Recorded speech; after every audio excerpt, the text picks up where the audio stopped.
오늘은 새하늘과 새 땅이라는 제목으로 말씀을 전하려고 합니다. 오늘날 많은 분들이 교회를 비판합니다. 그 비판하는 이야기를 들어보면 교회 다니는 사람들의 도덕성의 문제, 또 교회의 다툼, 분열 이런 것들을 이야기하죠. 사실은 그들의 비판이 일리가 있다라는 생각을 해봅니다. 그런데 이들이 교회의 참된 가치가 무엇이고 교회의 미래가 무엇인지 안다면 아마 교회에 대해서 다시 한번 생각하게 될 것입니다. 교회가 그 작은 몇 개 때문에 이렇게 흔들릴 것 아니면 또 훼손되어질 것이 아니라는 것을 알게 됩니다. 교회는 부활의 때에 영광스러운 모습으로 변화됩니다. 교회의 마지막 영광을 안다면 교회를 대하는 사람들의 태도가 달라질 것입니다. 성도들 역시 교회의 마지막 모습을 정확하게 알지 못하기 때문에 세상과 동조하고 또 악한 자들의 말에 미혹되어지는 것을 보게 됩니다. 부활 이후를 생각하면서 이제 부활절로부터 부활 이후 이 두 번째를 한번 생각해 보면서 마지막으로 계시록 21장의 말씀을 한번 살펴보려고 합니다. 이 계시록을 종말이 아닌 부활과 연결시켜 본다면 신앙인들과 아주 가까운 이야기가 됩니다. 또 종말에 대하여 자기 마음대로 말하는 사람들, 이 계시록을 가지고 종말을 가지고 미혹하는 사람들에게 또 경계하는데 오늘 이 말씀이 필요합니다. 자, 우리가 1절 말씀을 한번 보겠습니다. 내가 또 새 하늘과 새 땅을 보니 처음 하늘과 처음 땅이 없어졌고 바다도 다시 있지 않더라고 말씀합니다. 자, 여기에 새 하늘과 새 땅을 말씀합니다. 자, 여기서 새 하늘 또 새롭다라는 것이 무슨 뜻일까요? 이것을 알아야 되는데 성경에는 새롭다라는 단어를 두 가지로 쓰고 있습니다. 자, 이게 이제 네오스와 카이노스인데 이것을 좀 쉽게 설명하면 하나는 근원의 새로움입니다. 이전 것은 버리고 새로 시작한다는 거죠. 그 대표적인 구절이 마태복음 9장 17절에 보면 새 포도주는 새 부대에 완전히 새 것으로 교체되어진 것을 이야기합니다. 이것은 교체를 이야기합니다. 자, 또 두 번째는 성격이나 본질의 새로움을 이야기합니다. 이것은 교체라기보다는 리모델링 하는 것을 이야기하죠. 대표적인 구절이 고린도후서 5장 17절입니다. 새로운 피조물을 말합니다. 새로운 피조물이 됐다는 것은 사람을 바꾸었다는 것이 아니죠. 그 내면을 새롭게 했다라는 겁니다. 자, 그러면 이 교체와 리모델링 중에서 여기서 새 하늘과 새 땅은 무엇을 말하는가? 리모델링을 이야기하는 겁니다. 바꿈으로써의 새로움을 이야기합니다. 다른 세상으로 이동이 아니라 이 땅이 새롭게 되는 것을 이야기합니다. 사실은 이단들도 그렇게 이야기하죠. 이 땅에 새하늘과 새 땅이 만들어지고 신천지가 만들어진다고 말합니다. 이건 맞는 말입니다. 그런데 이단의 문제는 뭡니까? 처음은 맞는데 끝이 다른 게 문제죠. 자, 새하늘과 새 땅을 말하면서 처음 하늘과 처음 땅이 없어졌고 이 처음 하늘이라는 말은 이전 하늘과 이렇게 번역하는 게 더 좋습니다. 없어졌고 바다도 다시 있지 않더라고 말합니다. 자, 여기서 새 하늘과 새 땅에는 바다가 없다라고 말합니다. 왜 바다가 없다 그럴까? 나는 바다가 좋은데 그런 생각이 듭니다. 그런데 이 바다는 우리 개념의 바다가 아니라 유대인들의 개념의 바다입니다. 유대인들은 바다를 악령이 거하는 장소라고 생각을 했습니다. 성경에도 바다를 죽음 또는 하나님을 대적하는 무리가 있는 곳으로 묘사하는 것이 많습니다. 제가 참고 구절들이 있는데, 자, 새로운 세상은 하나님을 대적하는 세력들이 더 이상 존재하지 않는다는 말에서 바다가 없다라는 겁니다. 이 새하늘과 새 땅은 바다 대신 수정같이 맑은 생명수 강이 있다라고 말씀을 하죠. 자, 새하늘과 새 땅이 있습니다. 그곳에 거룩한 성 예루살렘이 있습니다. 2절에 보니까 또 내가 봄에 거룩한 성 새 예루살렘이 하늘에서부터 하나님께로부터 하늘에서 내려오니 그 준비한 것이 신부가 남편을 위하여 단장한 것 같더라고 말합니다. 자, 이것을 그대로 문자적으로 보면요, 거룩한 성 새 예루살렘이 하늘에서부터 이렇게 쭉 내려오는 것처럼 묘사가 되어져 있습니다. 자, 여기서 새 예루살렘 성이 내려오면 그곳에 누가 계십니까? 그 성에 누가 계십니까? 왕이신 하나님이 계신다라는 겁니다. 그래서 새 예루살렘 성에 오심은 하나님의 통치를 이야기하는 겁니다. 자, 여기서 이렇게 본다면 여기서 새 성이 내려오느냐 내려오지 않느냐 그게 핵심이 아니라 누가 통치하느냐가 핵심입니다. 오늘 이 본문을 그렇게 해석을 해야 됩니다. 자, 이제 새하늘과 새 땅이 시작될 때는 이전 통치자는 사라지고 하나님의 본격적인 통치가 시작됨을 알리는 것이 새 예루살렘 성입니다. 3절을 보면 보라, 하나님의 장막이 사람들과 함께 있음에 하나님이 그들과 함께 계시리니. 자, 여기서 보라라는 단어는 주목하라라는 말입니다. 그곳에 하나님의 장막이 사람들과 함께 있습니다. 새 예루살렘을 설명하죠. 하나님의 장막이 있습니다. 이 장막이라는 단어는 구약의 쉐키나라는 하나님의 임재, 영광스러운 임재에서 나온 단어, 스케네라는 그런 단어입니다. 하나님이 그들과 함께 계셔서라는 것도 똑같은 단어를 쓰고 있습니다. 자, 그것을 계시록 21장 22절이 그대로 설명하는데, 성 안에서 내가 성전을 보지 못하였으니 이는 주 하나님 곧 전능하신 이와 및 어린 양이 그 성전이심이라고 말합니다. 자, 여기서 하나님의 장막이 있다는 말은 어떤 물리적인 장막을 말하는 것이 아니라 하나님, 예수님이 성전이라는 그런 말입니다. 하나님의 함께하심, 예수 그리스도의 함께하심을 말씀하는 내용입니다. 그것은 새하늘과 새 땅에 직접적인 하나님의 통치가 임했다는 것을 보여주고 있는 겁니다. 그것이 2절과 3절의 모습이죠. 자, 그러면 하나님 통치의 특징이 뭔가? 그게 4절에 나와요. 4절에 보니까 모든 눈물을 그 눈에서 닦아주시니 다시는 사망이 없고 애통하는 것이나 곡하는 것이나 아픈 것이 다시 있지 아니하리니 처음 것들이 다 지나갔음이로라고 말씀을 합니다. 자, 이 통치의 특징이 무엇인가 하니 모든 눈물을 그 눈에서 닦아주신다는 겁니다. 눈물을 닦아주신다.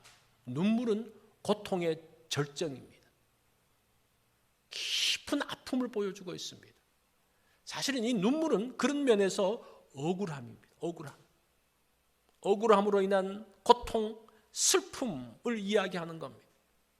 눈물을 씻어준다는 것은 더 이상 억울함으로 인한 슬픔과 고통이 없어진다는 것을 말씀합니다. 이전 세상의 통치의 특징은 뭡니까? 억울함입니다.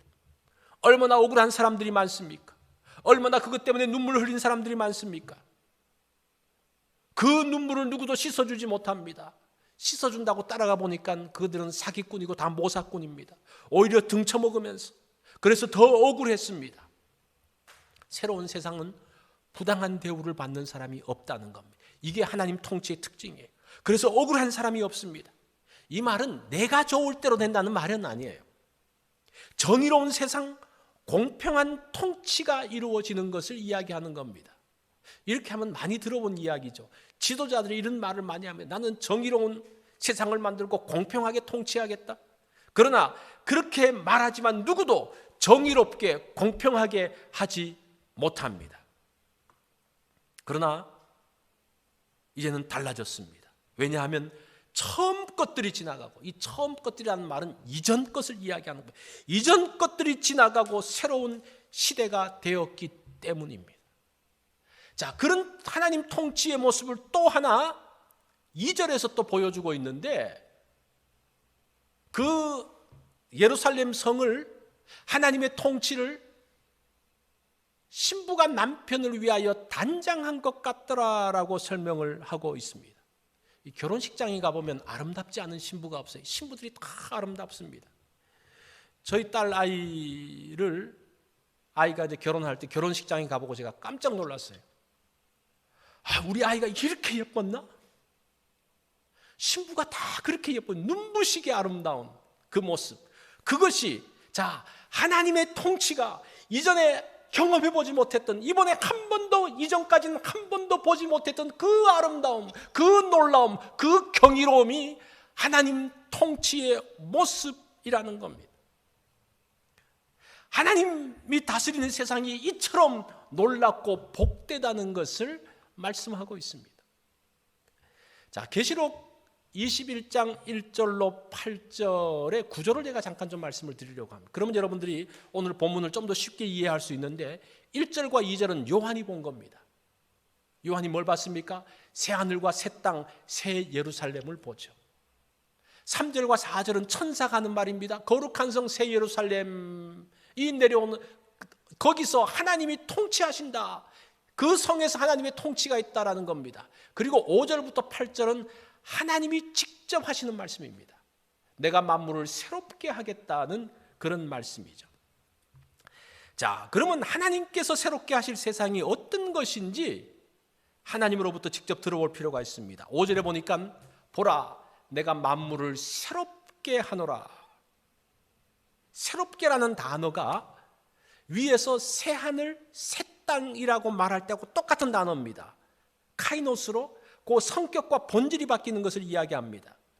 하나님께서 하늘과 땅만 새롭게 하는 것이 아니라 만물을 새롭게 하는 겁니다. 이전에 있던 나무, 꽃, 짐승들도 다 새롭게 합니다. 그것을 보여주는 것이 이사야 11장 6절로 8절의 말씀이죠. 그때에 이리가 어린 양과 함께 거하며 표범이 어린 염소와 함께 누우며 송아지와 어린 사자와 살찐 짐승이 함께 있어 어린아이들에게 끌리며 암소와 곰이 함께 먹으며 그것들의 새끼가 함께 엎드리며 사자가 소처럼 풀을 먹을 것이며 젖 먹는 아이가 독사의 구멍에서 장난하며 젖된 어린아이가 독사의 굴에 손을 넣을 것이라. 자, 표범과 사자가 없어지고 다른 짐승으로 대체되어지는 게 아니에요. 표범이 있고 사자가 여전히 있습니다. 그런데 그 성격이 바뀌어집니다. 그 본질이 바뀌어집니다. 사자가 어떻게 바뀌어집니까? 이제는 풀을 먹는 것으로 바뀌어집니다. 그러니까 더 이상 해야 하는 일이 없다라는 겁니다. 이것이 새로움입니다. 그러면서 7절에서 중요한 말씀을 하십니다. 이기는 자는 이것들을 상속으로 받으리니 나는 그의 하나님이 되고 그는 내 아들이 되리라. 이기는 자가 이것들을, 이 새로운 것, 이 새하늘과 새 땅을 상속받는다고 합니다. 이것들을 누립니다. 이기는 자가 누굴까요? 이것을 아는 게 중요하죠. 제가 이 이기는 자를 두 가지로 설명을 하겠습니다. 먼저 부정적으로 설명을 하면 이들은 8절에 나오는 자들이 아닙니다. 8절에 어떤 내용이 나옵니까? 그러나 두려워하는 자들과 믿지 아니하는 자들과 흉악자들과 살인자들과 음행자들과 점술가들과 우상 숭배자들과 거짓말하는 모든 자들은 불과 유황으로 타는 못에 던져지리니 이것이 둘째 사망이라고 말씀합니다. 이들은 이기는 자가 아니라는 거예요. 자, 이 두려워한다라는 단어를 보니까 비겁하다라는 뜻이 있습니다. 이것은 배교자를 말하는 배교자. 배교의 압력에 굴한 자들이 두려워하는 자들입니다. 믿지 않는 자들은 그냥 믿지 않는 자들이죠. 하나님을 믿지 않는 자들. 흉악한 자들은 혐오하다라는 뜻이 있습니다. 혐오하는 뜻에서의 부정함, 그러니까 혐오스러운 부정함을 갖는 모든 자들을 이야기하는 겁니다. 하나님이 혐오하는 자들이 있죠. 그 자들이 다 여기 흉악한 자들에게 포함됩니다. 그리고 살인자가 나오는, 살인자는 자기가 통치하는 것처럼 압제하는 자를 이야기합니다. 음행하는 자는 자기 기준으로 쾌락을 따라가는 자를 이야기합니다. 이 살인자와 음행자는 같은 계열의 사람으로 자기가 기준인 사람을 이야기합니다. 점술가는 이런 뜻이 있습니다. 독을 섞는 사람이다. 뭐 그런 뜻. 이제 그걸 가지고 마술을 하고 사람들을 미혹하는 거죠. 그리고 우상 숭배자들도 이제 하나님 반대편에 서 있는 자들이죠. 그래서 우상 숭배자들과 점술가는 하나님의 반대편에 서 있는 사람들, 자기 기준을 따라 사는 사람들이 있는가 하면 하나님과 반대편에 있는 사람들, 이 사람들을 이기는 자가 아니라고 말합니다. 그러면서 마지막으로 거짓말하는 사람은, 여기서 거짓말은 다른 거짓말이 아니라 하나님이 없다고 말하는 것을 거짓말이라고 말합니다. 어찌 보면 이 거짓말하는 자가 위에 있는 모든 사람들을 다 대표하는 사람입니다. 자, 이 8명을 이렇게 구분할 수가 있습니다. 3, 2, 2, 1. 세 부류, 두 부류, 두 부류가 묶여져서 한 부류가 다 된다고 우리가 그렇게 볼 수가 있습니다. 자, 이들은 이기는 자가 아니라고 말합니다. 이들의 결과는 어떻습니까? 이들은 불과 유황으로 타는 못에 던져지리니. 자, 여기서 던져진다는 말이 무슨 말인가 하니 몫이라는 단어입니다. 분배받을 것이라는 말이에요. 그래서 이 말을 다시 원문대로 그대로 번역하면요, 그들의 몫은 불과 유황못에 있다, 이렇게 번역할 수가 있습니다. 이들이 가질 것은 뭡니까? 불과 유황이라는 겁니다. 자, 두 번째로 이기는 자를 긍정적으로 설명을 하면 6절입니다. 내가 생명수 샘물을 목마른 자에게 값없이 주리니. 이기는 자가 누굽니까? 목마른 자들입니다. 의에 줄이고 목마른 자들입니다. 이들은 끝까지 견디는 자들을 이야기하고 있습니다. 자, 새하늘과 새 땅의 중심은 하나님의 통치입니다. 그날에 하나님이 통치하신다는 거예요. 이것을 알고 소망을 가지라는 겁니다. 그것이 새하늘과 새 땅을 말씀해 준 겁니다. 그런데 새하늘과 새 땅에 대한 메시지를 전하는 분들의 많은 경우가 준비하라는 쪽으로 너무 강조하고 있습니다. 그렇게 경각심을 주면서 자신이 말하는 것을 준비하라고 이야기해요. 이걸 조심해야 돼요. 이게 이단들의 특징입니다. 요한계시록의 1차 관심은 무엇인가 하니, 요한이 이걸 쓸 때에 성도들에게 위로와 소망을 주는 것입니다.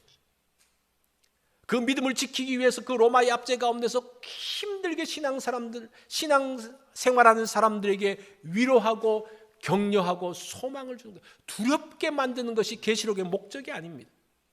21장과 22장의 내용은 너희가 어떻게 준비해서 이곳에 오라는 그런 내용이 아닙니다. 새하늘과 새 땅을 그냥 보여주는 거예요. 너희에게 이런 소망이 있고 이런 영광이 있다는 것을 그냥 보여주는 거예요. 이것을 알면요, 그들이 준비한다는 거예요. 새하늘과 새 땅을 말하면서 교회나 어떤 단체가 특정한 목표를 이곳에 대입시키면 문제가 생깁니다.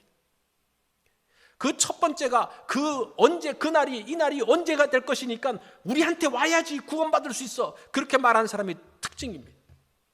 우리 교회가 그것을 준비하는 곳이라고 사람들을 미혹합니다. 새하늘과 새 땅을 가지고 개인의 목표나 자기가 원하는 바를 주장하면 반드시 문제가 생기게 되어져 있습니다. 이것에 대한 폐해가 얼마나 심한지 모릅니다. 이런 이단과 이단성 있는 메시지가 계속적으로 나올 것입니다. 제가 오늘 이것을 좀 강하게 이야기하는 이유가 코로나 사태 이후에 일어날 가능성이 상당히 크기 때문입니다. 여러분, 결코 미혹되어서는 안 됩니다. 자, 계시록 21장과 22장을 보시면 알겠지만 내용이 상당히 추상적으로 기록되어져 있습니다. 이것은 어떤 특정 사람이나 특정 그룹이 이것을 활용하는 것이 아니라 모든 성도가 이것을 보면서 각자 적용할 말씀이라는 겁니다.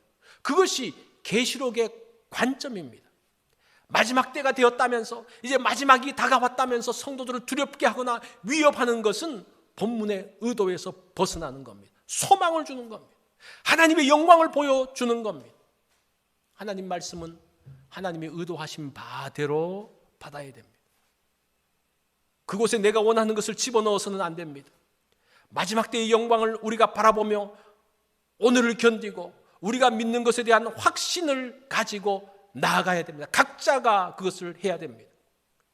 코로나 사태의 어려움도 우리를 위협하는 또 다른 위험 속에서 마지막 부활의 때를 기억하며 믿음으로 승리하는 우리가 되기 위해서 이 말씀을 기억해야 된다는 겁니다. 자, 계시록 21장과 22장은 교회의 마지막 모습을 보여주는 겁니다. 교회의 거룩하고 아름답고 완전한 모습을 보여주는 겁니다. 물론 교회가 아직은 완전하지 않죠. 아직도 부족하고 약하더라도 하나님께서 장차 이렇게 만들 것이라는 것을 지금 보여주고 있는 거예요. 이것을 본다면, 교회의 이런 모습을 본다면 교회를 향해서 우리가 다시 생각을 할 수 있습니다. 우리가 이런 영광스러운 미래가 보장되어진 교회의 일원이라는 것이 얼마나 큰 소망인지 모릅니다. 그래서 사실은 세상의 소망은 교회밖에 없습니다. 이런 영광을 아는 성도들이 할 일이 뭘까요? 이 계시록 21장과 22장의 그 영광을 아는 사람들이 해야 될 일이 뭔가? 교회를 향한 그 비판을 보면요, 기본을 지키지 않은 데서 나와요. 하나님께서 나에게 허락하신 것을 신실하게 지켜나가는 것이 중요합니다. 제가 그래서 두 가지를 좀 말씀을 드리려고 합니다. 첫 번째는 주님을 배반하지 않고 믿음을 지키는 겁니다. 두 번째는 나에게 허락하신 배우자를 배반하지 않고 가족을 지키는 겁니다. 사람들이 큰일을 한다 그러면서 믿음을 다 팔아버리고 가정을 깨는 사람들이 있는 것을 보게 됩니다. 이들이 두려워하는 자이고 믿지 않는 자이고 흉악한 자들입니다. 우리가 사실은 이런 기본에서 충실할 때에 이 기본을 지키면서 끝날까지 갈 때에 그 마지막 날의 영광을 본다는 거예요. 어떤 대단한 것을 준비하는 것이 아니고 하나님께서 우리가 기본적으로 허락하신 걸 다 깨뜨리는 것이 아니라 정말 하나님께서 우리에게 주셨던 믿음을 지키고 하나님께서 우리에게 허락하셨던 그 가정을 지키고 교회를 지키고 그 가운데 함께 있는 것, 그것을 지켜나가는 것이 그 마지막 영광에 이를 때까지 우리가 해야 될 일이라는 겁니다. 동일하게 코로나 기간 동안 우리가 이 두 가지를 지킨다면요, 이 두 가지만 지킨다면 여러분들의 믿음은 증병된 겁니다. 이것은 새하늘과 새 땅이 될 때까지도 유효한 사명입니다. 이것을 지킨 사람을 주님은 칭찬하십니다.